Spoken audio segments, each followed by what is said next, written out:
Meron, bago po ang lahat, meron po ako magic password sa inyo. So, makinig tayo kay Kuya Romel. Okay? So, ang una kong magic password, kapag sinabi kong hi, isasagot niyo sa akin ay hello. Okay? Hi! Hello! Ang hina. Kumain na ba ang ating mga kids? Hindi ba? Okay, sakit-sakit. Hi! Hello!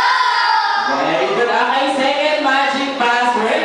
Kapag sinabi ko naman ni Kuya Romel, happy birthday, syempre, isasagot ninyo ay Kelly. Okay? Sa kids, happy birthday, Kelly! Ayan. So last magic password ni Kuya Romel. Kapag sinabi ko,